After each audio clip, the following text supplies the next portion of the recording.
I may have a bit of a unique opportunity here. And since it usually cuts off for whatever reason the first couple words I say, I may have a bit of a unique opportunity here. Some people in the schizo community may be familiar with spiritual attack. These can seem like little inconveniences to some people, like, but if you, they tend to spiral and connect to one another. It may start with something as simple as not being to know where your keys are, not knowing where your keys are or something. So for me, this is kind of annoying. I used to spurg out way more, but now I just find the fucking thing. But then from there, you'll, you know, just for instance, this won't happen to me, but from there you'll find out, oh, I have the wrong key.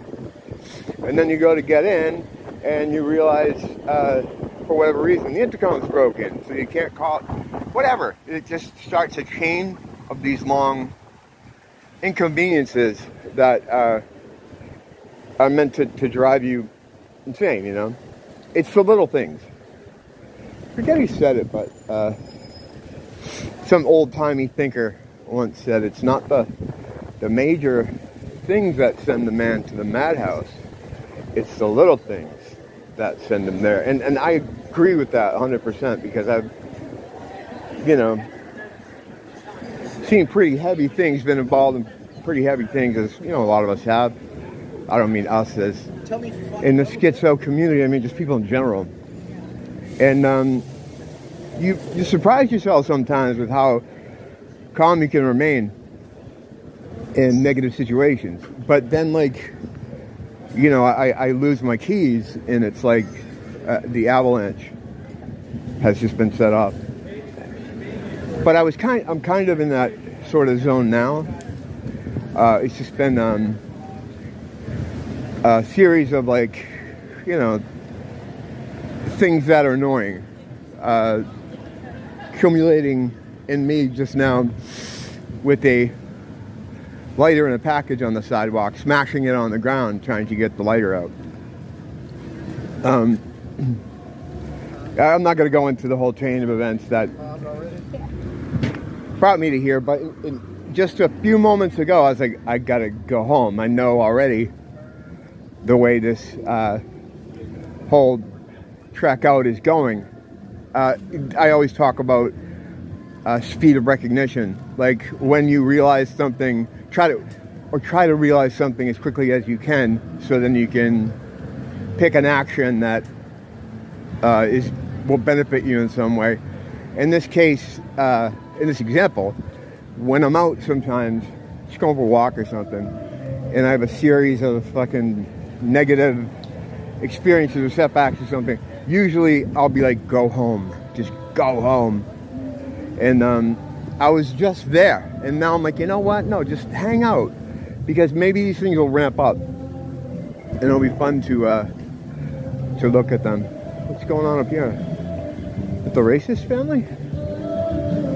Doesn't sound like the racist family. Racist family is a group of musicians that play up here. It's a guy and his kids, and they do cover songs and stuff. But he always punctuates his performances with these talks about how the Hawaiians and the blacks should overthrow Whitey.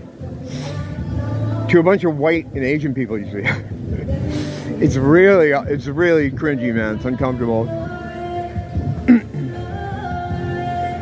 But I don't think this is them. Oh no, this is them. This is the racist family. The kids, what it is a dude. He's probably a musician, right?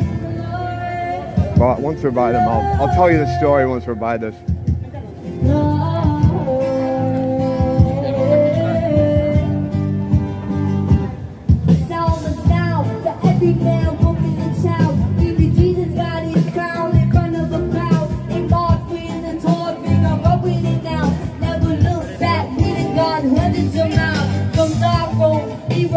Quite a few people out here.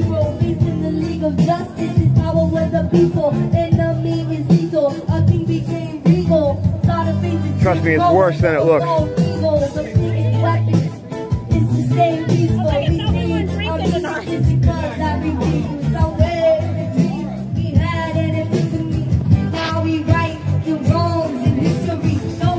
So I'll tell you what it is, right?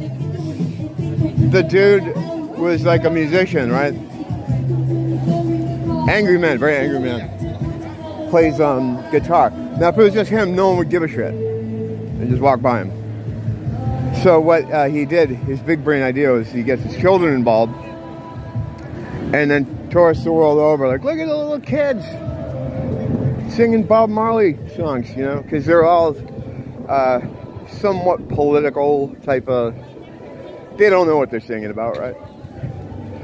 And then in between songs, he'll grab the mic and just talk about every, like, Reddit tier sort of Team Blue kind of talking point. Falun Dafa is good. They are good. I like Falun Dafa. Falun Dafa. Thank you. Thank you very much. Enter CCP.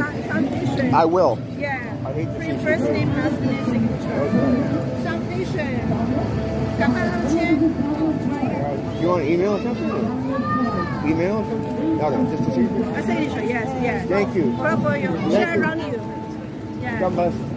30 times. Yeah, the Falun Dafa and Falun Gong, what they do, they're the only people in China that seem to be able to get in the face of the CCP.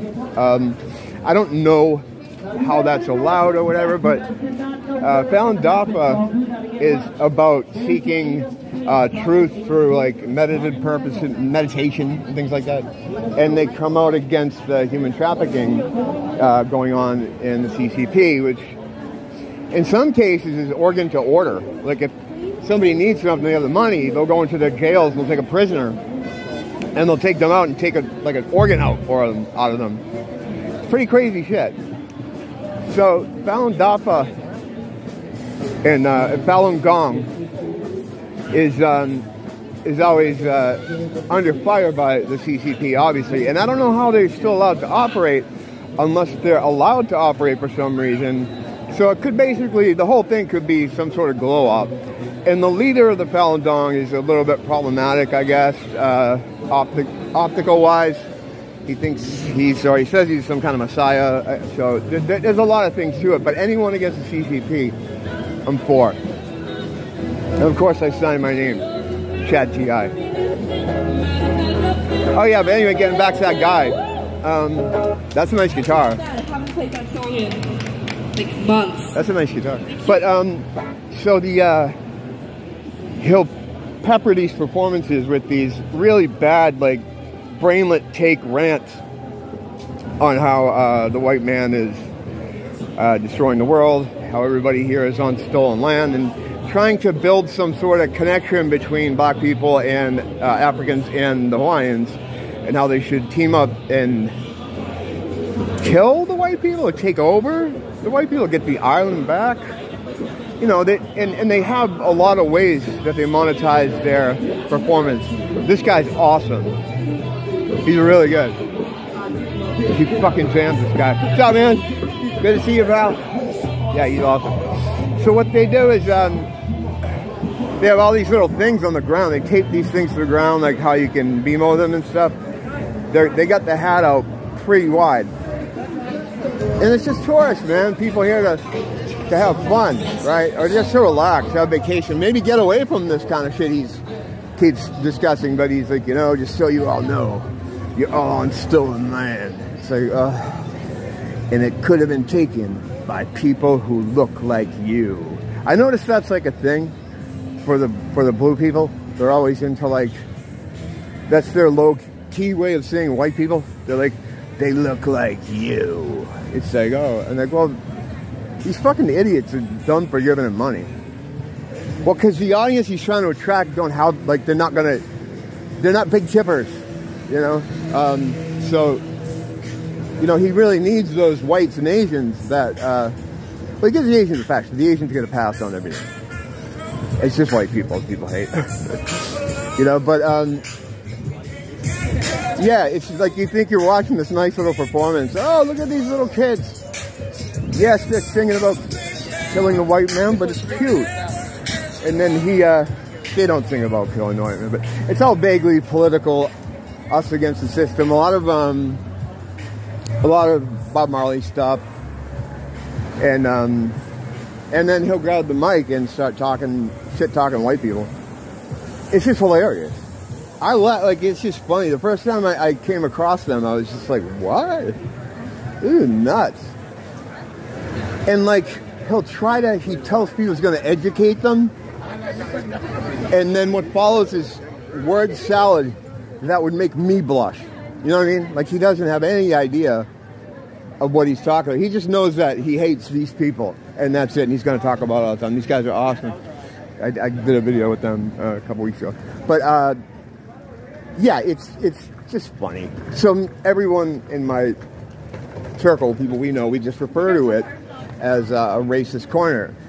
So we're like, hey, meet up at Racist Corner, or I'll meet you, you know, we're going to be near Racist Corner. It's just Racist Corner. That's what it's called now. It's been that for a while, for years. I'm not like butthurt about it or anything. Like, it's just funny. Because what he's calling for is never going to happen. You know, first of all, you're not going to find a Hawaiian here in Waikiki, all right? So you'll find a lot of guys that'll tell you they're Hawaiian, but they're not. There are very few actually at all in the state. Some people have very minor blood connectivity. I did work for a couple actual Hawaiian guys a couple of years ago, or maybe earlier than that. It wasn't long after I moved here, and they were the fucking coolest. I was just working as a bookkeeper for them, basically. But they were super cool, and they'll tell you there's no Hawaiians here.